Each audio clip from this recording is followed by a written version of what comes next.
आज हम पढ़ने वाले हैं 12वीं क्लास का 10वां चैप्टर। हम चैप्टर 10 के पार्ट 1 को कंप्लीट कर चुके हैं। जो आपने देखा होगा इंटरेक्टिव बोर्ड पे मैंने आपसे समझाने की कोशिश की थी, आपको बताने की कोशिश की थी कि किस तरीके से ज़मींदारों से उनकी ज़मींदारी छीनने का प्रयास किया जा रहा था जोतेदारों के द्वारा।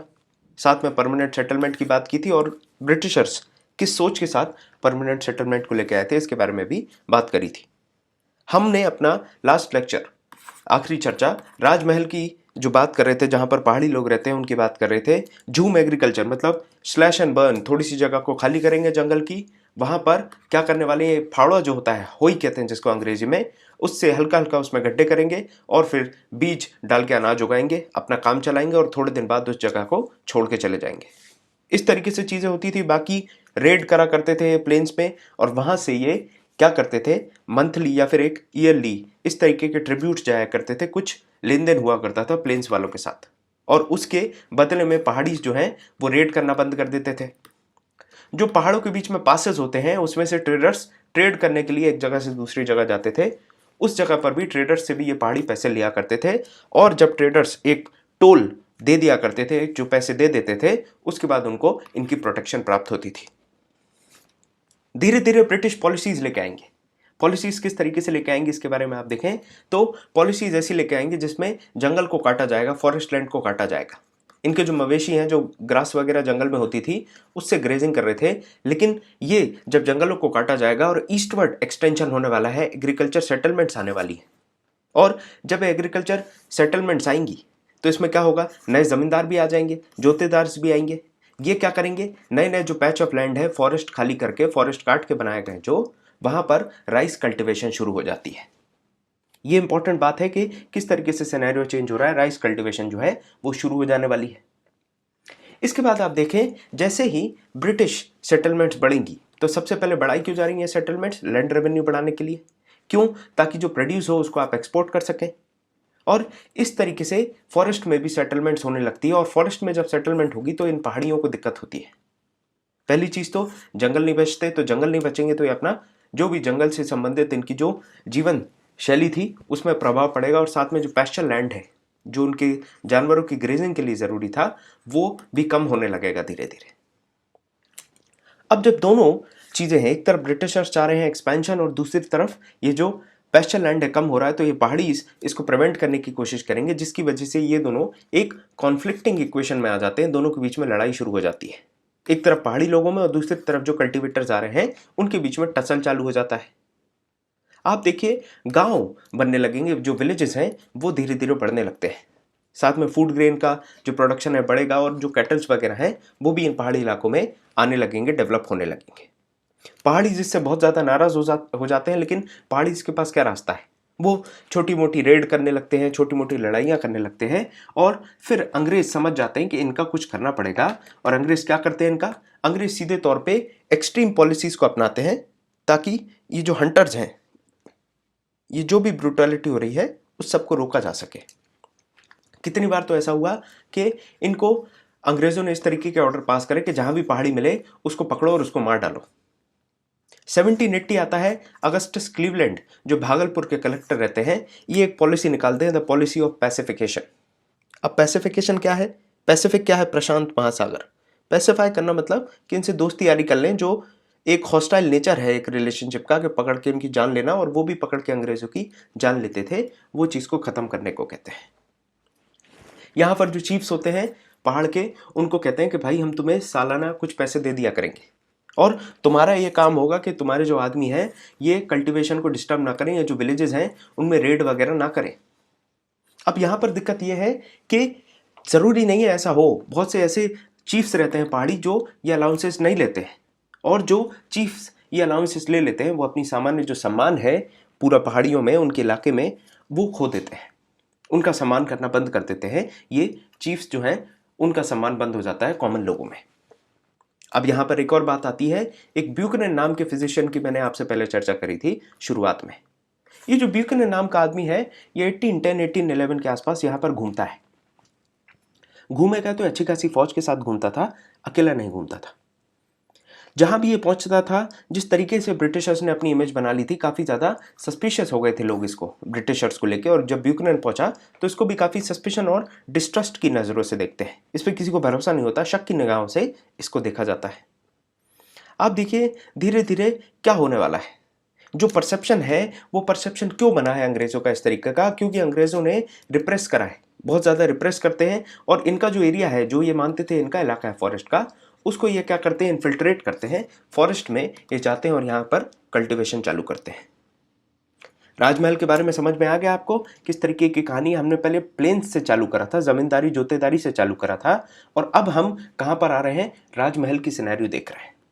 आप देखिए जैसे ये नए नए जो विलेजेस बना रहे हैं फॉरेस्ट काट के, इन विलेजेस में नई सेटलमेंट्स होंगी। स्वाभाविक सी बात है, कहाँ से लोग आएंगे? तो यहाँ पर संथाल नाम के एक ग्रुप होता है लोगों का, जिसको आप संथाल कहते हैं। ये संथाल जो हैं ये आते हैं। ये संथाल जो आएंगे अलग अलग इलाकों से आते हैं और ये बड़ी तादाद में जंगल को काटेंगे। जंगल को काटेंगे, लकड़ियाँ काटते हैं जंगल से, उससे फिर क्या करेंगे, हल बनाएंगे, प्लॉइंग चालू करेंगे और राइस धान की खेती करेंगे और कॉटन उगाएंगे। तो कपास और धान, दो चीज़ों की खेती ये संथाल करने लगते हैं। जो जगहें एक समय पे पहाड़ीज की थी, आज वहां पर संथाल सेटलमेंट्स बन जाती हैं। तो ये पहाड़ीज कहाँ जाएंगे? तो पहाड़ीज जो है फर्दर ईस्ट की तरफ, जो और ज़्यादा हिली डीप राजमहल का इलाका है, वहां पर ये व्यवस्थापूर्ण इनको जाना पड़ता है। इनके पास कोई रास्ता बचता नहीं है। अभी जो पहाड़ी जिंदगी है, इसका सिंबल है होई। होई, इसको आप कहते हैं फावड़ा। इस तरीके का होता है, ये आपने देखा होगा, इस तरीके से ये होता है फावड़ा। और जो संथाल है उनका साइन क्या होगा? उनका साइन होता था ये हल, प्लॉ। संथाल प्लॉ का यूज करते थे और जो पहाड़ीज थे वो हल्का हल्का डिग करते थे होई से और अपनी कल्टीवेशन करा करते थे। सही मायने में अंग्रेज तो अलग हो गए पूरी कहानी से। इस कहानी में दो लोग आपको सामने नजर आएंगे, एक तरफ आपको होई और दूसरी तरफ प्लॉ। मतलब ये है कि एक तरफ आपको दिखेगा फावड़ा और दूसरी तरफ आपको हल दिखेगा, और इन दोनों की लड़ाई है। मतलब संथाल और पहाड़ियों के बीच में एक तरीके की लड़ाई चालू हो जाती है। इसमें असल मजा, असल फायदा जो ले रहे थे वो आपके अंग्रेज ले रहे थे। ब्यूकनन जो है वो गुजरिया पहाड़, जो एक जगह है, उसको क्रॉस करते हैं। राजमहल रेंज में ही एक पहाड़ है जिसका नाम है गुजरिया पहाड़, उसको क्रॉस करते हैं। उसको क्रॉस करते हैं, वो देखते हैं कि काफ़ी पथरीला इलाका है, यहाँ पर बहुत ज़्यादा पत्थर हैं। और उस पथरीले इलाके को जब वो पार करते हैं तो वो एक गांव में पहुँचते हैं। ये जो गांव है, इसमें खासियत ये थी कि यहाँ पर जो जर्दा, टोबैको और मस्टर्ड उगाया जाता था, ये गजब का था, अनकॉमनली फाइन, मतलब अलग ही क्वालिटी थी। इतनी गजब की मिट्टी थी यहाँ पे कि यहाँ जो जर्दा और जो मस्टर्ड उगा करता था वो गजब का था। सरसों की जो खेती थी वो हटके ही थी बिल्कुल, जो जनरली देखते हैं उससे बहुत ज़्यादा हटके थी। इसके बाद आप देखें ये जो संथाल है ये और ज़्यादा अपने फ्रंटियर्स को डेवलप कर रहे हैं, डेवलप करते जाएंगे। और ये जो फोक्स हैं, जो हिल फोक्स हैं, ये जो पहाड़ी लोग हैं, इनको और ज़्यादा डिस्प्लेस कर दिया जाएगा। लोअर स्लोप्स को भी ये कैप्चर कर लेंगे। इसी वजह से जो हायर स्लोप होते हैं, अब जैसे ये पहाड़ी है तो यहाँ तक संथाल पहुँच गए, तो ये जो राजमहल वाले हैं इनको और ऊपर रहना पड़ेगा, ऐसी व्यवस्था बन गई थी। और उनका जीवन जो है वो कठिन होता जा रहा था। दिन ब दिन पहाड़ियों का कठिन हो रहा है जीवन। और कठिन कौन कर रहा है इनका जीवन? वो संथाल कर रहे हैं।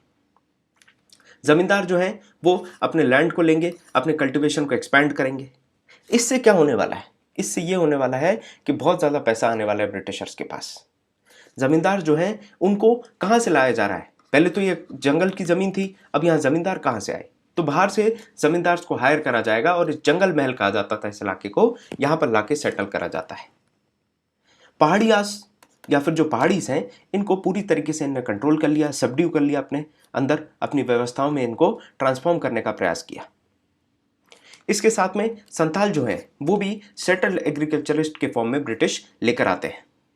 पहले ये संथाल जो थे वो भी घूमते फिरते रहते थे, एक ट्राइब के फॉर्म में रहते थे, एक जगह से दूसरी जगह ये भी घूमते थे जैसे पहाड़ियाज घूम रहे हैं। असल संथाल और पहाड़ियाज में सिर्फ जोग्राफिकल डिफरेंस है, उन दोनों की कहानी एक जैसी थी। ब्रिटिशर संथाल को लेके आते हैं और संथाल को एक ऐसी जगह सेटल कर देते हैं ताकि उन पर टैक्स लगा पाएं, उनसे रेवेन्यू कलेक्ट कर सकें। तो पूरी एक्सरसाइज जो है ये नेचर को चेंज करने की, इनके संथाल के या पहाड़ीज के, ये ब्रिटिश एक्सरसाइज है और ये ब्रिटिश के एडवांटेज के लिए एक्सरसाइज हो रही है। इतनी कहानी आपको याद रखनी है। और संथाल को जैसे ही इतना बड़ा पैच ऑफ लैंड दिखता है तो बड़े एक्साइटमेंट से ये फॉरेस्ट काटेंगे, बड़े एक्साइटमेंट से फॉरेस्ट को काटेंगे और बड़े एक्साइटमेंट से अपने गांव बसाना चालू कर देंगे। जो आप यहाँ पर देखें सीधे हाथ पे ये संथालों के गांव बने हुए हैं। तो ये संथाल इस तरीके से बढ़िया अपना गांव बसाते थे। ये 23 फरवरी 1856 एक लंदन न्यूज़ नाम की न्यूज़पेपर में छपा था। संथाल कंट्री इस तरीके से दिखाया जा रहा है, पहाड़ी गांव, हिल विलेज। ये लोअर राजमहल का जो इलाका है वहां पर ये चीज़ दिखाई गई है और ये वॉल्टर शेरविल के द्वारा बनाया गया है। कितना शांति दिख रही है और कितना ज़्यादा आइडियलिक, मतलब कितना ज़्यादा आदर्श गांव दिख रहा है। जैसा हम गांव इमेजिन करते हैं आंखें बंद करके, उस तरीके की कोई चीज़ आपको यहाँ पर देखने मिल रही है। और यहाँ की जो दुनिया है वो ऐसा लगता है जैसे कि बाहर के जो एटमॉस्फेयर है या बाहर की जो दुनिया है उससे अलग है, अपना खुद का एक माइक्रोकॉस्म बना लिया, एक छोटी सी दुनिया बना ली है। अब संथालों को क्या दिया जा रहा है? लैंड दिया जा रहा है और फिर इनको कहा जाता है आप इस पे सेटल हो जाओ। ये इलाका जो है, ये बड़े से इलाके को दामिने कोही कहते थे। दामिने कोही याद रखना है, नहीं तो आप इसको मिडिवल का कोई टर्म समझे। ये दामिने कोही कहते थे, दामिने कोही याद रखना है। 1832 में इसको दामिने कोही कहा जाने लगता है, जिसका मतलब है लैंड ऑफ दी संथाल। यहाँ पर वो प्लो एग्रीकल्चर करेंगे और यहाँ पर सेटल्ड पीसेंट्स बन जाएंगे।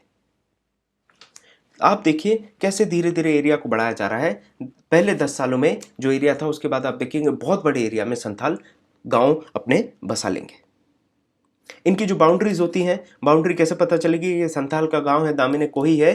तो जैसे स्टेट बाउंड्रीज होती हैं, कंट्री की बाउंड्रीज होती है, उस तरीके से संथालों ने अपनी बाउंड्री बना ली, ये पिलर्स को इरेक्ट करके। ये पिलर्स से एनक्लोज कर दी थी पूरी बाउंड्री, ताकि पूरी दुनिया से अलग करा जा सके। जो दामिने कोही है वो कौन सा इलाका है, ये सबको पता चल जाए।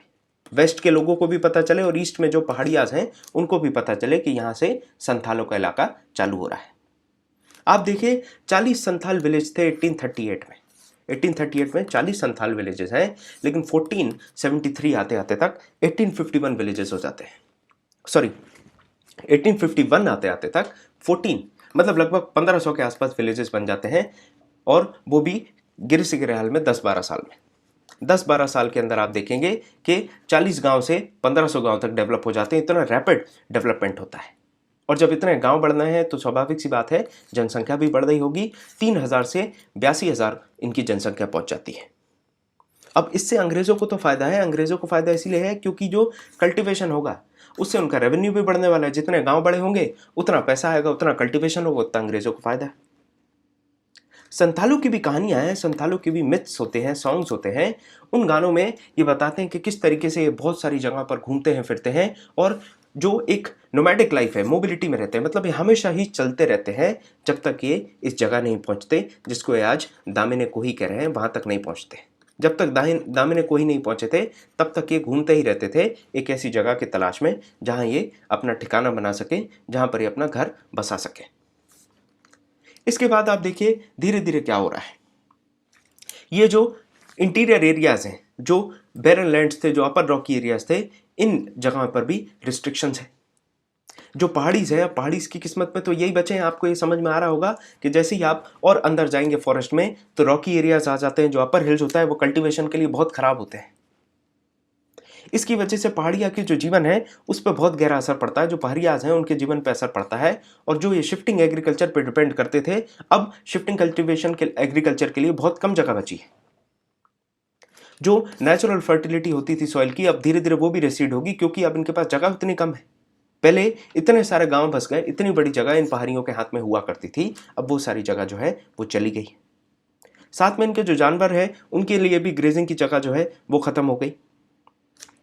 और जो फॉरेस्ट रीजन है उसको काट काट के जो कल्टीवेशन कर दिया गया है, उसकी वजह से पहाड़ियां को बहुत परेशानी हो रही थी। आप देखिए संथाल जो है एक तरफ मोबिलिटी से सेटल्ड डाउन लाइफ में आ जाते हैं, दूसरी तरफ पहाड़ियाज जो है उनको और ज्यादा सक्लूड कर दिया जाता है। तो कितना कॉन्ट्रास्टिंग इफेक्ट पड़ रहा है एक ब्रिटिश पॉलिसी का दो अलग सेट ऑफ पीपल पे।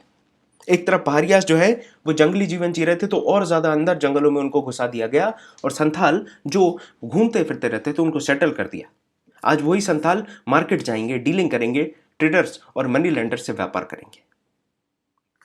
1850 की बात है, 1850 के आसपास संथालों को एक चीज समझ में आ गई कि हम यहाँ पर अच्छा खासा अपना वर्चस्व बना सकते हैं, और अब रिबेल करने की स्थिति में हम आ गए हैं। जो जमींदार है, जमींदार के खिलाफ हम रिबेल कर सकते हैं। जैसे ही इनको ये समझ में आता है कि हम जमींदार के खिलाफ रिबेल कर सकते हैं, तो संथाल शुरुआत कर देते हैं रिबेलियन की। आप यहाँ पर देखिए 1855-56 में संथाल परगना बना दिया जाता है और ये कितना बड़ा इलाका है, 5,500 स्क्वायर मील डिस्ट्रिक्ट है ये भागलपुर और बिरमपुर का। इस इलाके को संथाल परगना बना दिया जाता है। और ये क्यों हो पाता है, क्योंकि रिवॉल्ट हुआ था और रिवॉल्ट के बाद जो मनी लैंडर्स हैं उनको बाहर कर दिया गया और डिक्कू कहा करते थे जिनको, उनको भी बाहर कर दिया गया। इस तरीके से संथालों ने रिवॉल्ट करा और अपना खुद का एक परगना बना लिया। कॉलोनियल स्टेट जो है इन्होंने क्या सोच के रखा था कि जब हम नई टेरिटरी बना देंगे संथाल के लिए और उनके ऊपर कुछ स्पेशल रूल्स लगा देंगे तो संथाल जो है वो खुश हो जाएंगे, कंसिलेट हो जाएंगे, परेशान नहीं करेंगे। लेकिन सिचुएशन जो है वो अलग ही थी।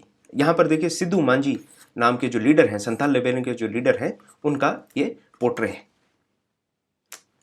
तो संथालों की कहानी हमने देखी, संथाल लड़ाई करते हैं, संथाल का ये रिवॉल्ट देखें तो ये भी लंदन न्यूज़ में छापा गया था, किस तरीके से संथाल रिवॉल्ट कर रहे हैं अंग्रेजों के खिलाफ।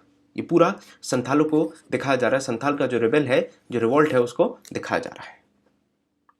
इसके साथ में यहाँ पर भी आप देखें तो जो ब्रिटिशर्स हैं जब इसको सप्रेस कर देते हैं संथाल रिवॉल्ट को, तो इन सबको बंदी बना लेते हैं। ये जो एक तरफ ये जो ब्रिटिशर है ये हाथ में हुक्का लेके आराम से अपने घोड़े पे जा रहा है, यहाँ एक और ब्रिटिशर जो है वो हाथी पे आ रहे हैं, तो दिखाना चाहते थे अपने पावर को, कितने पावरफुल हैं ये। जहाँ पर भी जिस भी इंसान पे शक था उसको मार डाला, गाँव को जला दिया। ये भी चीज़ें दिखाई जा रही हैं किस तरीके से गाँव को जलाया गया था और गाँव को ख़त्म कर दिया और इन संथालों को बहुत सारों को बंदी बना लिया, जेल में डाल दिया गया। सही मायने में जो ऐसी पिक्चर्स होती हैं ये कहीं ना कहीं अपनी सुप्रीमेसी दिखाने की कोशिश करती हैं, वो कितनी पावरफुल हैं इसको दिखाने की कोशिश करते हैं। और यहाँ पर जब रिबेल को क्रश करा जाता है उसके बाद ये पिक्चर्स दिखाई जाती हैं जो कॉलोनियल ऑर्डर है उसको किस तरीके से इम्पोज करा जा रहा है ये प्रेजेंट करने के लिए। क्योंकि पिक्चर किसी भारत के न्यूज़पेपर में नहीं छप रही थी, ये छप रही है लंदन में। तो लंदन में कैसा राज चल रहा है इसकी खबर देने के लिए ये सारी पिक्चर्स छापी जाती हैं। अब ब्यूकनन की बात करेंगे, ब्यूकनन के अकाउंट्स की बात करेंगे। ब्यूकनन जो एक फिजिशियन है, फिजिशियन अब घूम रहा है शहर शहर में, ठीक है। अब जब ब्यूकनन बस घूम रहा है शहर शहर में तो वो अपना एक अकाउंट लिखेगा और ईस्ट इंडिया कंपनी इसके लिए अच्छा खासा उसको अलाउंस देती थी कि आप बढ़िया घूमो और आप हमें बताते रहो क्या कैसे हो रहा है। ब्यूकनन के अंदर एक बहुत अच्छी एबिलिटी थी कि इसको पता था कि हमें कैसे नेचुरल रिसोर्सेज को कंट्रोल करना है और एक्सप्लॉइट करना है। ये जहाँ भी जाता था तो नेचुरल रिसोर्सेज को बड़ी अच्छे तरीके से ऑब्जर्व करता था और उस हिसाब से नेचुरल रिसोर्सेज का यूज़ कहाँ होगा, कैसे होगा, ये सब भी पता लगा लेता था। इसका काम था अलग अलग जगहों पे जाना, अलग अलग जो लैंडस्केप्स हैं उनको ऑब्जर्व करना, सर्वे करना, रेवेन्यू रिसोर्सेज कौन कौन से, रेवेन्यू कहाँ से आप डेवलप कर सकते हैं, कहाँ से आप रेवेन्यू कलेक्ट कर सकते हैं, इस सब की जानकारी लेना। ये अपने साथ में जो भी चीज़ें, जो भी खबरें इकट्ठी करता था उसके बाद ये जियोलॉजिस्ट और जियोग्राफर्स जो हैं उनको बुलाता था, बॉटनिस्ट और मेडिकल मैन को भी बुलाता था ताकि उनसे इंफॉर्मेशन कलेक्ट करवा पाए। अब जियोलॉजिस्ट जो हैं या फिर जियोग्राफर्स जो हैं वो आपको रिसोर्सेज के बारे में बताएंगे, जो भी नेचुरल रिसोर्सेज हैं। नेचुरल रिसोर्स हो सकते हैं ग्रेनाइट के फॉर्म में, किसी प्रकार का पत्थर हो सकता है, पानी अगर अच्छा खासा है, हाइड्रोलॉजिस्ट अगर बता दे पानी अच्छा खासा है, या फिर जो सॉइल की क्वालिटी है वो कैसी है, इससे आपको पता चल जाएगा कि वहाँ कल्टीवेशन हो सकती है। बॉटनिस्ट जो है वो बताएगा किस तरीके के पेड़ पौधे यहाँ पर लगाए जा सकते हैं जिससे इस पर्टिकुलर सॉइल या इस पर्टिकुलर एटमॉस्फेयर में आपको सबसे ज़्यादा फायदा मिले। मेडिकल मैन जो होगा वो भी पता लगाता था कि कोई मेडिसिनल प्रॉपर्टीज़ हैं इस पर्टिकुलर जंगल में या इस फॉरेस्ट में, तो उन सब का यूज़ करा जाए। तो इतनी सारी इंफॉर्मेशन को कलेक्ट करा जाता था ब्यूकनन के द्वारा। ये पत्थरों को इकट्ठा करता था और वहां देखता था इसमें कोई मिनरल्स हैं क्या, जैसे आयरन ओर वगैरह जो हैं वो तो पत्थरों के फॉर्म में ही मिलते हैं। तो ये पता लगाता था आयरन ओर, माइका, ग्रेनाइट, सॉल्टपेट्रे, इन सारी चीज़ों के जो भी जहां पर भी साइंस मिलते थे उनको ये रिकॉर्ड कर लेता था। यहाँ पर ये सिनेरियो था ब्यूकनन का। और आप देखिए ये बहुत ही ध्यान से देखता था कि अगर कोई लोकल प्रैक्टिस है जो सामान्य जन वहाँ के अगर नमक बना रहे हैं या फिर आयरन माइनिंग कर रहे हैं। आयरन माइनिंग के बारे में हमने पढ़ा था पिछली एनसीईआरटीज़ में, हमने चर्चा की किस तरीके से थोड़े थोड़े हिस्सों में आयरन के ओर्स को ले आके छोटे छोटे लेवल पे आयरन स्मेल्टिंग हुआ करती थी इंडिया में। तो ब्यूकनन इन सबको ऑब्जर्व कर लेता था और फिर उसके बाद लैंडस्केप के बारे में लिखता था। आप देखिए ब्यूकनन कैसे, क्या देखा उसने, उसको लिखने के साथ में उस पर्टिकुलर एरिया को कैसे ट्रांसफॉर्म कर सकते हैं उसके बारे में भी लिखने की बात की। उसके बारे में इतनी गहराई से लिखता है कि कैसे ट्रांसफॉर्म करें उस जगह को, उसकी प्रोडक्टिविटी कैसे बढ़ा दें, कौन सा पेड़ वहां पर लगा सकते हैं, कौन सा अनाज वहां पर लगा सकते हैं, कैसी कल्टीवेशन कर सकते हैं, ये सारी चीज़ों की बात करता है। कौन से पेड़ को काटना है और कौन से पेड़ को लगाना है। आज सिंपलीपाल में आपने देखा होगा कि फॉरेस्ट फायर हो रही है उड़ीसा में। ये जो इलाके में फॉरेस्ट फायर हो रही वो इसीलिए क्योंकि यहाँ पर यूकेलिप्टस का पेड़ लगा है, और यूकेलिप्टस का पेड़ इन्हीं अंग्रेजों ने लगाया है अपने फायदे के लिए। और ये यूकेलिप्टस का पेड़ जिसमें से एक प्रकार का तेल निकलता है यूकेलिप्टस ऑयल, वो बहुत ज़्यादा इन्फ्लेमेबल होता है, बहुत ज़्यादा आग पकड़ जाता है जल्दी से, जिसकी वजह से अभी भी वो फॉरेस्ट फायर कंट्रोल करने में बड़ा इशू आ रहा है। इसके साथ में देखिए वो विजन और प्रायोरिटीज अपनी ध्यान से सोच के रखता था कि हमें कहाँ से फ़ायदा लेना, किस तरीके से फ़ायदा लेना है, और इसकी यही सोच की वजह से बहुत ज़्यादा सक्सेसफुल रहता है और कंपनी को बहुत ज़्यादा फ़ायदा भी देता है। यहाँ पर ब्यूकनन की कहानी आपको समझ में आ गई।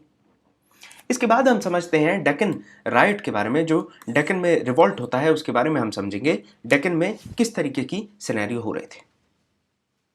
आप देखें, अगर हमें किसी भी पीसेंट रिवॉल्ट के बारे में या कहीं भी किसी भी ऐसी स्थिति के बारे में जानना है तो हम क्या देखते हैं? हम ये देखते हैं लोगों में गुस्सा किस तरीके से धीरे धीरे बढ़ता जा रहा है। और गुस्सा क्यों बढ़ता है लोगों में, इसका सीधा रीजन ये होता है कि जब किसी पर अन्याय होता है। आपने पिक्चर में भी देखा होगा, जब विलन हीरो की बहन को छेड़ देता है या फिर हीरो की माँ से कुछ कह देता है या फिर इस तरीके की कोई भी परेशानी होती है। मुझे अभी घातक पिक्चर याद आ रही है, जो घातक सनी देओल की थी वो याद आ रही है। तो इस तरीके की जो भी पिक्चर्स होती हैं उसमें दिखाया जाता है कि पहले अनजस्ट होता है, इनजस्टिस होता है, और इनजस्टिस के बाद फिर क्या होगा, एंगर और फ्यूरी इकट्ठी होती है लोगों में, और जो एक दिन तब्दील हो जाती है रिवॉल्ट में। इनजस्टिस के साथ उनको बहुत ज़्यादा प्रताड़ित करा जाता है, उनको बहुत ज़्यादा परेशान करा जाता है। धीरे धीरे जैसे ही घड़ा भरता है, उनकी जो सीमा होती है सहने की वो खत्म होती है, उसके बाद रिवॉल्ट होता है। यहां पर आप देखें 19th सेंचुरी की बात कर रहे हैं। मनी लेंडर्स और जो ग्रेन ट्रेडर्स हैं उनके अंदर जो प्रैक्टिसेस हो रही थी, वो जो प्रैक्टिसेस करते वो इतनी ज़्यादा इनजस्टिस से भरी हुई थी और उनकी सुनवाई नहीं हो रही थी। जो कॉमन पीपल हैं, कॉमन पीसेंट, उनकी सुनवाई नहीं हो रही थी, जिसकी वजह से 1875 में डेक्कन में ये रिवॉल्ट होता है। अब अकाउंट बुक्स को जला दिया जाता है, इसके बारे में समझे तो पूना में सुपा नाम की एक जगह है। ये जो जगह है पूना में सुपा नाम की, यहां पर ही रिवॉल्ट चालू होता है। जो शॉपकीपर्स और मनी लेंडर्स रहते थे मार्केट में, उनको पकड़ दिया जाता है और उनके जो बही खाते होते हैं, जहां पर किताबें वगैरह होती हैं जिसमें लिखा रहता है कि कितने पैसे देने हैं, कितने लेने हैं, पूरा जो उनका अकाउंट्स होता है उसको जला दिया जाता है। उनके खाते को जला दिया जाएगा। उनने जो घर में अनाज छुपा के रखा है, अनाज दबा के रखा है अपने बड़े बड़े गोदामों में, उन अनाजों को ले लिया जाएगा। उस जगह को, उस गोदाम को लूट लिया जाता था और उसके बाद उनके घरों को आग लगा दी जाती थी। जो साहूकार हैं, जो मनी लेंडर हैं, उनके घरों को आग लगा दी जाती थी। अब ये जो रिवॉल्ट है बिल्कुल 1857 जैसा आप समझिए कि एक जगह बस नहीं रहने वाला है। दिल्ली से दूसरी जगह में भी पहुंचेगा, लखनऊ पे भी पहुंचेगा, झांसी में भी पहुंचेगा। इस तरीके से अलग अलग जगह में रिवॉल्ट होने वाला है। तो ये पूना वाला रिवॉल्ट जो है ये अहमदनगर तक पहुंचता है और लगभग 2 महीने तक ये स्प्रेड करता रहता है। इसी तरीके से अलग अलग जगहों पे लगभग 6,500 स्क्वायर किलोमीटर के इलाके में ये रिवॉल्ट होता है। आप देखिए 30 से ज़्यादा विलेजेस जो हैं वो इस पर्टिकुलर रिवॉल्ट से अफेक्टेड थे, जहां पर हर जगह मनी लेंडर्स को, शाहूकार को या फिर और कोई जिस तरीके के ये बुक कीपिंग करते थे, इन सबको पकड़ा जाता है, इनको अटैक करा जाता है, इनके घर जला दिए जाते हैं, इनके गोदामों को लूट लिया जाता है और इनकी किताबों को भी, जिसमें अकाउंट्स लिखते थे, अकाउंट बुक्स, उनको भी जला दिया जाता है। अब जो पीसेंट थे अटैक करते हैं और पीसेंट्स के डर से बहुत से साहूकार क्या करने वाले हैं, अपने गांव छोड़ के भाग जाने वाले हैं। अपनी जो भी प्रॉपर्टी है, जो भी बिलोंगिंग्स हैं, सब छोड़ के भाग जाते थे। इतना ज़्यादा खौफ फैल गया था इन मनी लेंडर्स और साहूकारों के दिमाग में। ब्रिटिशर्स को सही मायने में 1857 की आत्मा दिख गई थी, स्पेक्टर ऑफ 1857 दिख गया था इस 1875 के डेक्कन रिवॉल्ट में। पुलिस की जो पोस्ट है, जो भी एस्टैब्लिश करी गई थी विलेज में, वो भी बहुत ज़्यादा इनजस्टिस फैला रही थी। वो हमेशा मनी लेंडर को ही सपोर्ट करती थी, तो उनको भी आप देखेंगे हानि पहुंचाई जाती, उनको भी तोड़ फोड़ दिया जाता है। अब जब इतना ज़्यादा अजीब सा सिस्टम देखेंगे, इतना गजब का रिवॉल्ट देखेंगे, तो फिर ब्रिटिश चौकन्ने हो जाएंगे और ब्रिटिश क्या करेंगे, फिर वो ट्रूप्स भेजेंगे। बड़ी जल्दी ट्रूप्स भेज दिए जाते हैं, लेकिन उसके बावजूद भी बहुत महीने लग जाते हैं इस पर्टिकुलर रिवॉल्ट को सप्रेस करने में, सिचुएशंस को बैक टू नॉर्मल लाने में। ब्रिटिश का जो रूल है वो बंगाल में कब आ गया था, मैंने आपको शुरुआत में ही बताया था, 1757 पे प्लासी, 1764 पे बक्सर के बाद से ही ब्रिटिश का जो रूल है बंगाल में अच्छा खासा फैल गया। 1793 आते आते तक ये परमानेंट सेटलमेंट लेके आ जाते हैं, जो बहुत सारे बंगाल के आसपास के इलाकों में अप्लाई करा जाता है परमानेंट सेटलमेंट। इसमें क्या होगा, ज़मींदारों को ज़मीन दे दी जाएगी और उनसे कहा आप जाएगा आपको रेवेन्यू कलेक्शन करना है, तो ज़मींदार रेवेन्यू कलेक्शन करेंगे। 1810 आता है और जो एग्रीकल्चर प्राइसेस हैं वो बढ़ गए। जैसे ये बढ़ेंगे तो आपको समझ में आ रहा है कि पैसे लोगों के पास इकट्ठे होने लगेंगे और जिसकी वजह से बंगाल के ज़मींदारों के पास पैसे आने लगे। लेकिन बंगालों के पास, ज़मींदारों के पास जो पैसे आ रहे हैं वो सीधे ब्रिटिश तक नहीं पहुंचेंगे। क्यों? क्योंकि परमानेंट सेटलमेंट में ब्रिटिशर्स ने तो अपना फिक्स कर दिया था अमाउंट कि हमें कितना चाहिए, जिसकी वजह से जो बंगाल के ज़मींदार हैं वो पैसे वाले हो गए। इससे ब्रिटिशर्स के कान खड़े हो गए कि हमने बहुत बड़ी गलती कर दी है, जो रेवेन्यू हमारे पास आना था आज वो इन ज़मींदारों के पास आ गया और ये ज़मींदार अमीर हो गए। इससे ब्रिटिशर्स एक बात समझ गए कि जो परमानेंट सेटलमेंट का सिस्टम है ये हमने यहाँ तो लगा दिया, लेकिन इसके अलावा अब हम और कहीं इसको नहीं लगाने वाले हैं। अब ये अगर नहीं लगाएंगे तो क्या लगाएंगे? इससे समझ में आता है कि आपको कहीं ना कहीं नया रेवेन्यू सिस्टम की ज़रूरत पड़ने वाली है। अगर परमानेंट सेटलमेंट नहीं तो फिर क्या? ये बहुत बड़ा सवाल था। और कॉलोनियल गवर्नमेंट जो है उसका मेन टारगेट क्या होता था? उसका मेन टारगेट होता था कि कैसे हम अपना जो रेवेन्यू है उसको ज़्यादा से ज़्यादा बढ़ा पाएँ, how to maximise the revenue. यही सवाल जो है ये इन लोगों के दिमाग में रहता था। यहाँ पर आप देखें जो टेरिटरीज हैं 19th सेंचुरी में जिनको इन्होंने एनेक्स किया, ब्रिटिशर्स ने अलग अलग तरीके लगाए। आपको पता है उनकी डिप्लोमेटिक पॉलिसीज़ के बारे में, चाहे डॉक्ट्रिन ऑफ लैप्स की बात करें, सब्सिडरी पॉलिसीज़ की बात करें, इन सब तरीक़ों से जो भी इन्होंने टेरिटरीज़ को हत्याया या फिर लड़ाई करके भी, तो इन सारी टेरिटरीज़ में इनको दूसरे तरीके लगाने थे रेवेन्यू सेटलमेंट के। ये जो रेवेन्यू सेटलमेंट या सिस्टम के दूसरे तरीके आए ये परमानेंट सेटलमेंट से बेटर होना चाहिए। और इसके लिए चर्चा होती है 1820s में। एक इकोनॉमिस्ट होते हैं डेविड रिकार्डो, जो काफ़ी ज़्यादा पॉपुलर थे इंग्लैंड में। इनको बुलाया जाता है, इनसे पूछा जाता है, और जब महाराष्ट्र ब्रिटिश ऑफिसर्स के कंट्रोल में होता है तो यहाँ पर एक नए सेटलमेंट सिस्टम को इंस्टॉल करने की बात करी जाती है। इस सेटलमेंट सिस्टम को ये कहते हैं रैयतवारी, जो कि रिकार्डो ने दिया था। रिकार्डो का सीधा सीधा आइडिया ये था कि अगर आप रेंट को बढ़ाते नहीं हैं तो धीरे धीरे आप देखेंगे ज़मींदार के पास बहुत ज़्यादा पैसा आने लगता है, और जब उसके पास पैसा आने लगता है तो फिर वो ज़मीन पे खुद इंटरेस्ट शो नहीं करेगा, ज़मीन में वो इन्वेस्ट नहीं करेगा, बल्कि वो ज़मीन किसी और को दे देगा कल्टीवेशन करने के लिए। तो प्रोडक्टिविटी उस ज़मीन की गिरेगी, इंप्रूव नहीं होगी, क्योंकि इसमें इन्वेस्टमेंट हो नहीं रहे। इस वजह से ज़मींदार जो हैं वो पैसे वाले हो जाते हैं, जो कि हुआ भी था, आपने देखा जब परमानेंट सेटलमेंट हुआ। तो रेवेन्यू सिस्टम जो बंबई के आसपास के इलाकों में लगा गया उसको आप रैयतवारी सिस्टम कहते हैं, ये रैयतवारी सेटलमेंट कहते हैं। अब रैयत का मतलब क्या होता है ये समझ लीजिए। रैयत का मतलब होता है पीसेंट। तो जो पीसेंट है इनको सीधा सीधा रेवेन्यू सिस्टम के अंदर लाया जाता है, और जो ब्रिटिश गवर्नमेंट है वो डायरेक्ट कॉन्ट्रैक्ट करेगी किससे? वो डायरेक्ट कॉन्ट्रैक्ट करेगी इन पीसेंट से। तो जो ग्रुप ऑफ पीसेंट्स होंगे उनसे डायरेक्ट कॉन्ट्रैक्ट करा जाएगा, तो इसको आप रैयतवारी सेटलमेंट कहते हैं। यहाँ पर रेवेन्यू पे करने की जो सिस्टम है ये पूरा चलने वाला रैयत के हिसाब से। और रैयत कैसे, कितना रेवेन्यू पे करेंगे, इसके लिए आप देखेंगे क्या अलग अलग सॉइल टाइप्स के हिसाब से, जैसी मिट्टी है उसके हिसाब से एक एस्टिमेटेड रेवेन्यू सेट करा जाएगा। रेवेन्यू पेइंग कैपेसिटी को एक्सेस करा जाता है कि यहाँ पर मालदार लोग रह रहे हैं, गरीब लोग रह रहे हैं, किस तरीके के लोग रह रहे हैं, और इस हिसाब से एक प्रॉपर रेवेन्यू को फिक्स कर दिया जाएगा पीसेंट्स के साथ में, जिनको आप रैयत कह रहे हैं। जो सर्वे हो रहा है हर 30 साल में इसी तरीके का सर्वे होगा, अपडेट करा जाएगा लैंड क्वालिटी को, और उस हिसाब से रेवेन्यू में फ्लक्चुएशंस होंगे। जनरली क्या होता था, रेवेन्यू को बढ़ा दिया जाता था। तो आप देखिए एक तरफ परमानेंट सेटलमेंट था जहां पर रेवेन्यू की जो डिमांड्स है वो परमानेंट रहने वाली है। मैंने आपको एक एग्जांपल लेके बताया भी था कि अगर 20,000 रुपये महीने आपसे रेंट लिया जा रहा है तो आपसे 20,000 रुपये महीने ही लिया जाएगा। वो उस तरीके का सिस्टम बना दिया जो परमानेंट सेटलमेंट हो गया। लेकिन यहाँ पर क्या कर दिया उन्होंने कि एक रिव्यूइंग पीरियड, रीसर्विंग पीरियड भी इन्होंने लगा दिया, जो था 30 दिन का। अब 30 दिन का रीसर्विंग पीरियड मतलब क्या हो गया, 30 साल का, सॉरी, मतलब 30 साल बाद फिर से रेवेन्यू को अपडेट करा जाएगा और उसका जो प्राइस है, जो रेवेन्यू का अमाउंट है, उसको बढ़ाया जाएगा। तो रेवेन्यू सेटलमेंट आ गया 1820s में बॉम्बे में। यहां पर ये पहली बार था कि रैयतवारी का यूज करा जा रहा था। यहां पर देखिए रेवेन्यू डिमांड जैसे परमानेंट सेटलमेंट में था उसी तरीके से यहां पर भी बहुत ज्यादा हाई रहने वाली है रेवेन्यू डिमांड। अब जब रेवेन्यू डिमांड हाई रहने वाली है तो इसका क्या मतलब है, इसका मतलब यह है कि आप देखिए जो विलेज है, विलेज को लोग छोड़ जाएंगे, कहेंगे इतना पैसा हम नहीं दे सकते, तो विलेज से भाग जाएंगे और पूरे गांव के गांव आप देखेंगे खाली हो जाते हैं, खंडर हो जाते हैं। बहुत सी जगह ऐसी भी थी जहां पर मिट्टी की क्वालिटी बहुत ज़्यादा पुअर है, कुछ जगह ऐसी जहां पर बारिश जो है वो फ्लक्चुएट कर रही है।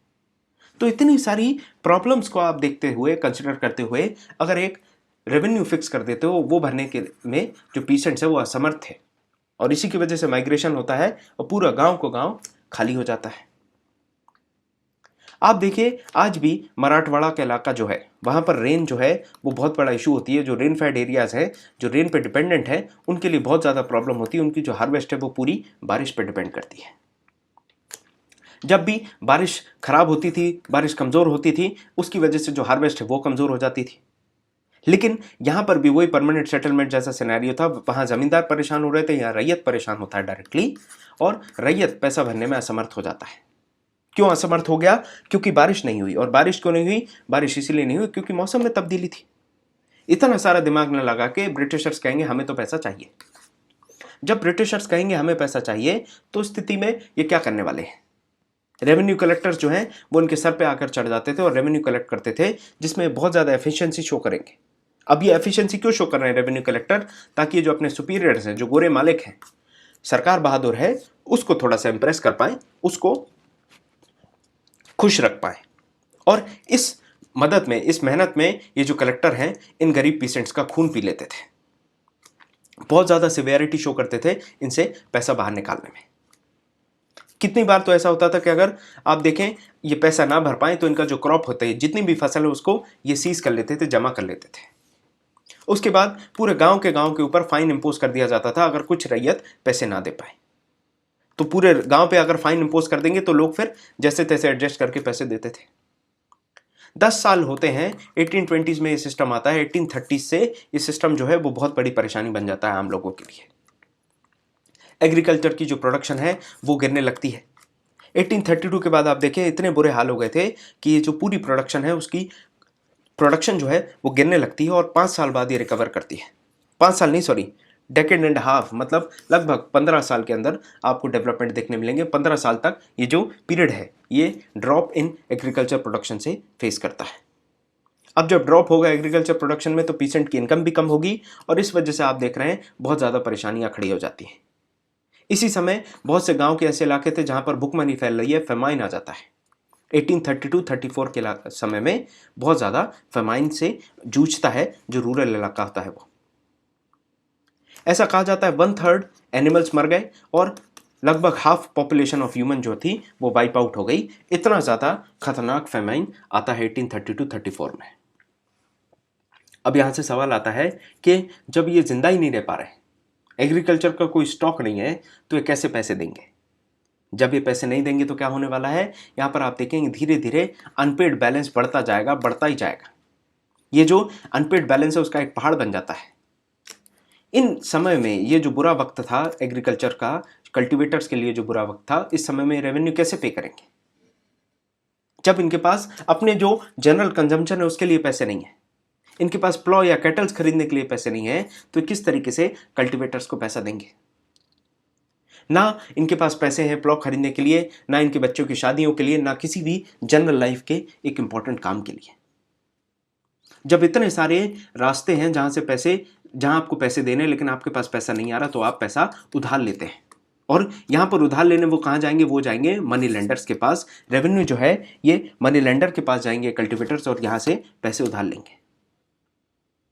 एक समय ऐसा आ गया कि अगर किसी भी कल्टीवेटर को रेवेन्यू पे करना है तो उस जगह अगर वो बिना मनी लेंडर के रेवेन्यू पे कर दे तो ऐसा हो नहीं सकता। मनी लेंडर से लोन लेके ही उसको अपना रेवेन्यू पे करना पड़ता था। इतना खतरनाक सिस्टम हो गया था ये रैयतवारी का।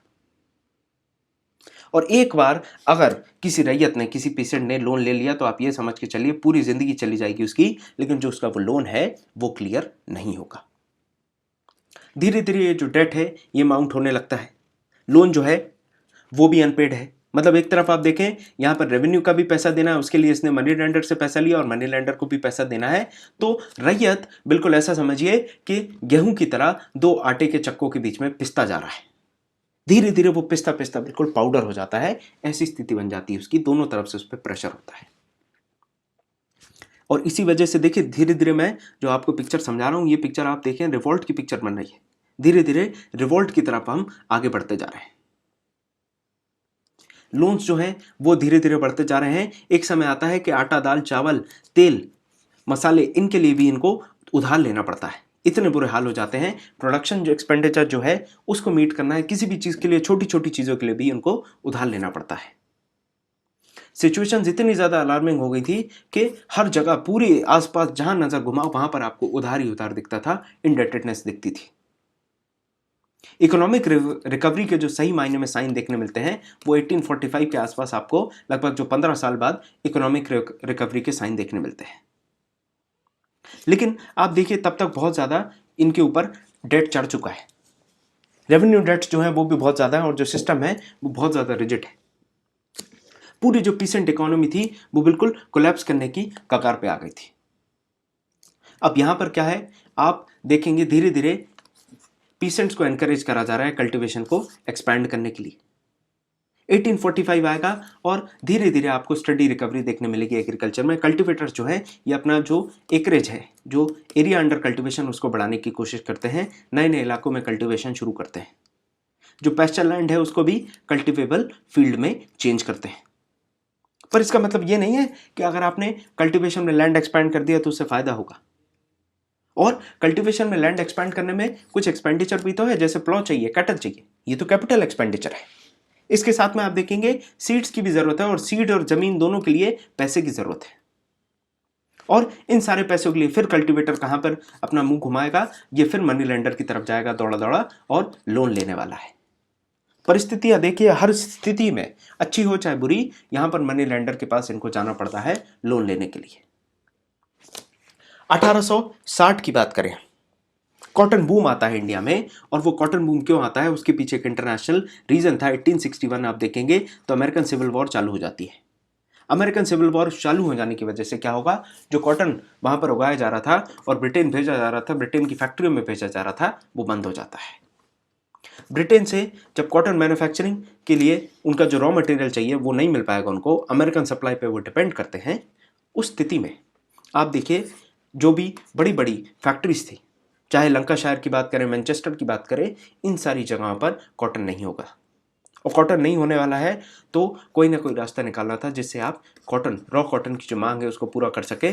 और यहाँ पर इंडिया को एनकरेज करा जाता है कॉटन प्रोडक्शन के लिए।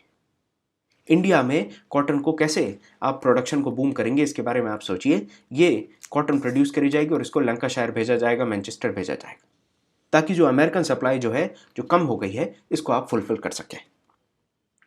एनालाइज ये किया गया कि इंडिया की जो सॉइल है वो सूटेबल है और जो क्लाइमेटिक कंडीशंस है वो भी फेवरेबल हैं कॉटन कल्टीवेशन के लिए।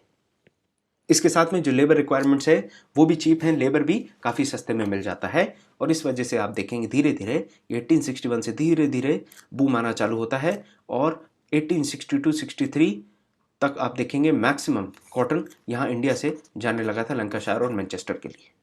लेकिन फिर से धीरे धीरे ड्रॉप जो है ये आता है और यहाँ पर आप देखेंगे लगभग 1866-67 तक यहाँ पर डिक्लाइन आ जाता है।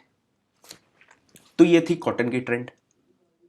फिर से देखिए इस पिक्चर को, यहाँ पर दिखाया जा रहा है बहुत बड़ा एक बनियन ट्री है, बरगद के पेड़ के नीचे छोटी छोटी बैलगाड़ियाँ खड़ी हैं और ये बैलगाड़ियाँ खड़े होकर क्या कर रही हैं, ये सुस्ता रहे हैं। शायद ये इस सब में, इन गाड़ियों में ये कॉटन भर के जब एक जगह से दूसरी जगह ले जाते हैं तो बीच में एक हॉल्ट रहे, क्योंकि उस समय रेलगाड़ी की व्यवस्था तो थी नहीं। तो उस परिस्थिति में एक प्रॉपर जो ट्रेडिशनल सिस्टम ऑफ ट्रांसपोर्टेशन है वही काम देता था।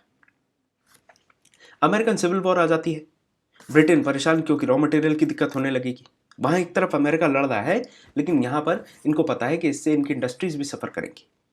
और यही है एक ग्लोबल कनेक्शन। आपको एक चीज़ समझ में आनी चाहिए कि आज अगर एक कंट्री दूसरी कंट्री के साथ भी लड़ती है या फिर एक कंट्री अपने आप में ही अगर एक सिविल वॉर में है तो उससे भी ग्लोबल इम्पैक्ट पड़ सकता है। क्योंकि आज जब यहाँ मैं बात कर रहा हूँ 1861 की, आज आप बात कर रहे हो 2021 की, तो वर्ल्ड आज बहुत ज़्यादा ग्लोबलाइज्ड और इंटरडिपेंडेंट है।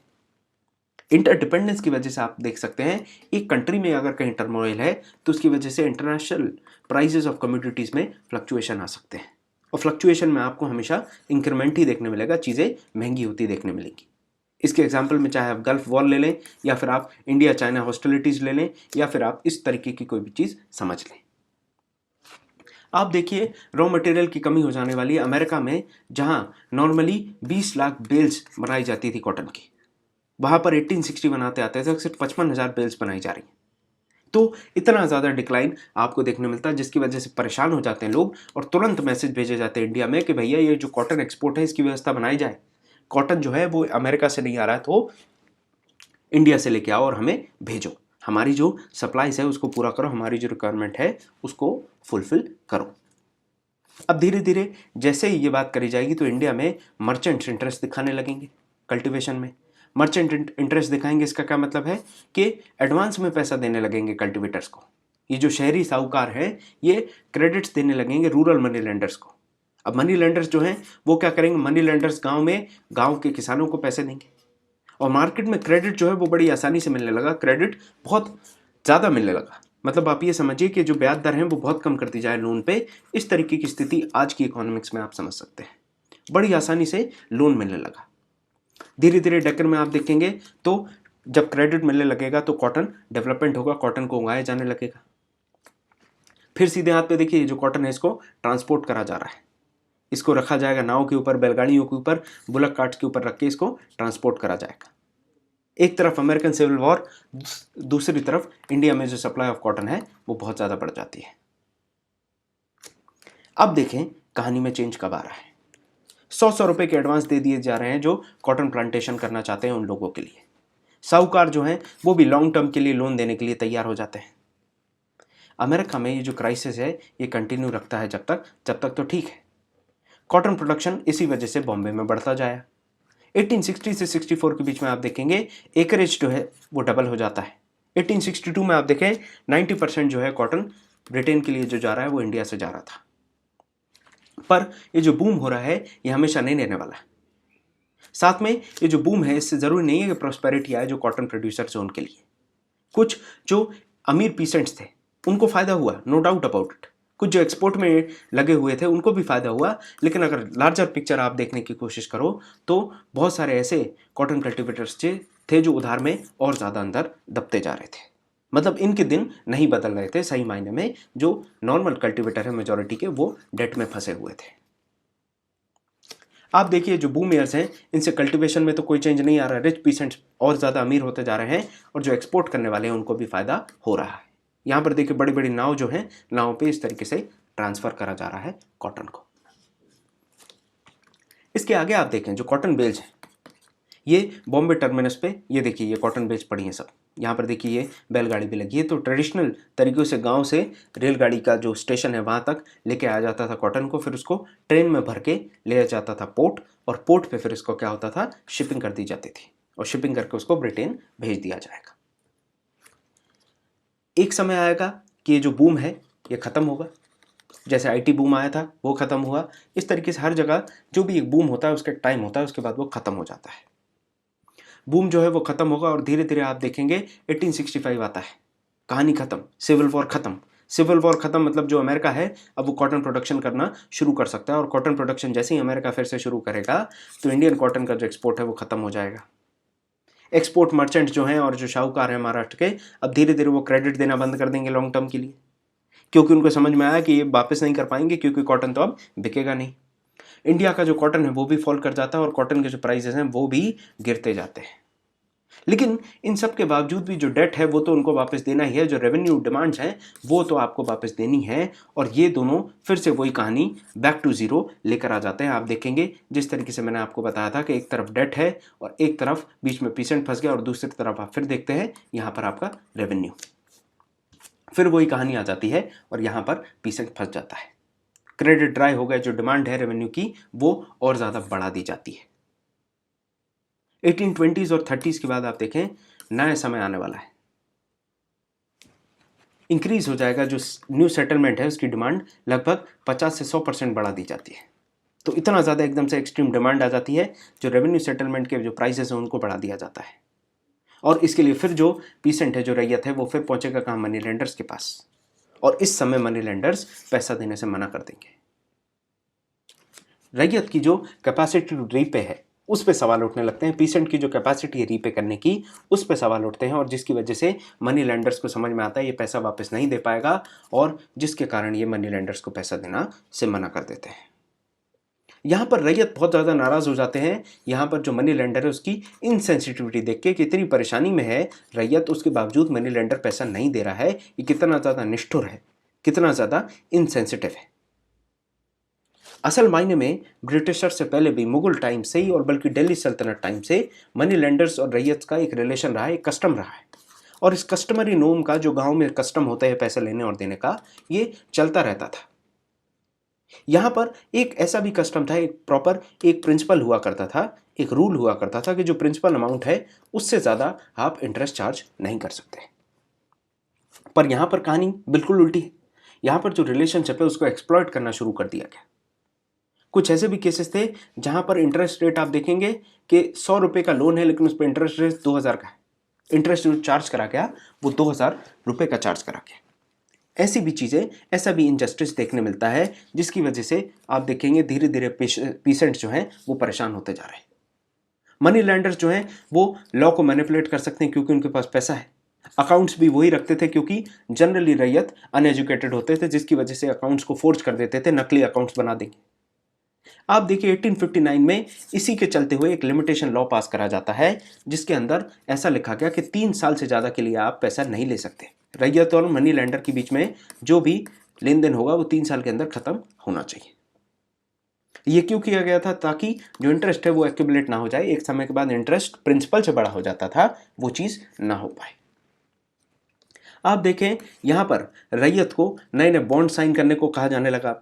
क्यों कहा जाएगा? क्योंकि इस लॉ में लिखा पढ़ी करी जाएगी। लिखा पढ़ी मतलब कागज़ में मियाद दिखी जाएगी कि 3 साल कैसे पता लगेगा? 3 साल पता लगेगा जब कॉन्ट्रैक्ट में कोई डेट डली हो। मान के चलिए आज हमने डाल दिया 10-11-20, अगर आप 10-11-20 डाल देंगे उसके बाद आप देखेंगे कि इसी तरीके से अगर 3 साल मतलब 10-11-23 तक अगर ये लेन देन नहीं हो रहा है तो ये पता कब चला? जब तारीख प्रॉपर डली है, जिसकी वजह से नए बॉन्ड्स आ गए। अब नए बॉन्ड्स लिखे जाने हैं, आपको ये देखना पड़ेगा कि नए बॉन्ड्स लिखने के लिए बहुत सारी लिखा पढ़ी की ज़रूरत पड़ने वाली है। पीसेंट जो हैं ये इसी वजह से परेशान होने वाले हैं क्योंकि नए बॉन्ड्स के लिए नई लिखा पढ़ी होने वाली है। प्रॉपर एक पेपर होगा, पेपर पे लिखा जाएगा, और पेपर को लिखने वाला कौन होगा, उसको किस तरीके से समझना है, उसको पढ़ना कैसे है। पीसेंट्स को तो जहाँ वो अंगूठा लगाने को बोलते थे वहाँ वो लगा देते थे। उसके अलावा उनके पास रास्ता भी नहीं है क्योंकि उनको लोन लेना है और कोई इतना ज़्यादा पढ़ा लिखा भी नहीं है, और इसकी वजह से भी कहीं ना कहीं जो पीसेंट्स हैं इनके बुरे हाल होने वाले हैं।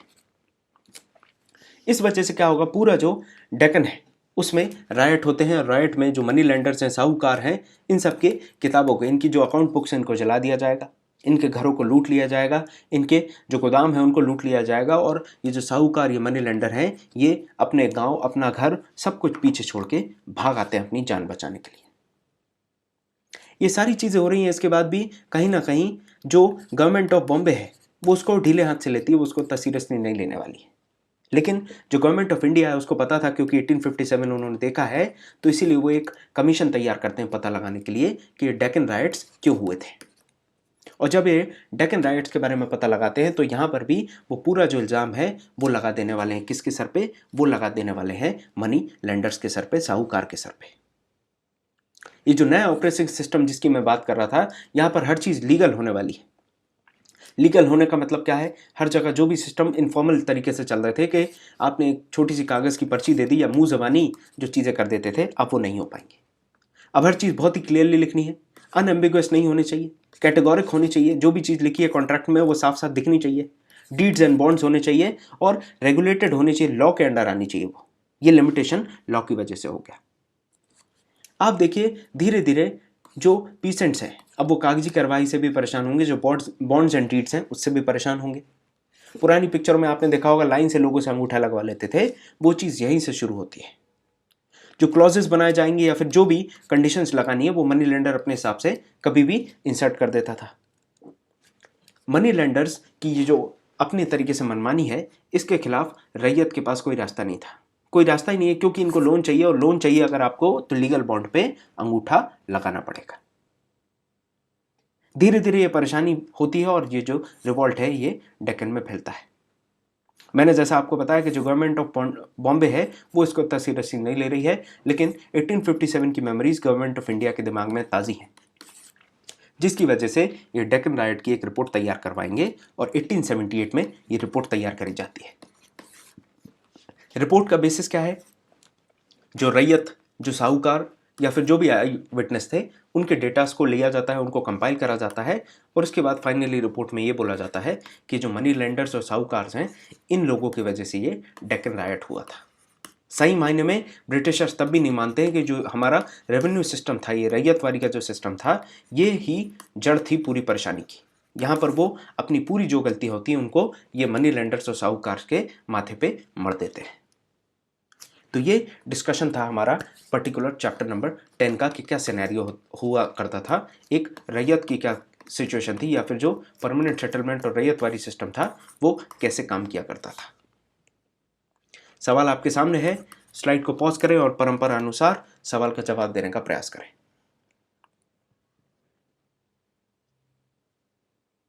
उम्मीद करता हूं आपने सवाल का जवाब बना लिया होगा। सवाल है कि गवर्नर जनरल ऑफ बंगाल कौन था 1793 जब परमानेंट सेटलमेंट आया था।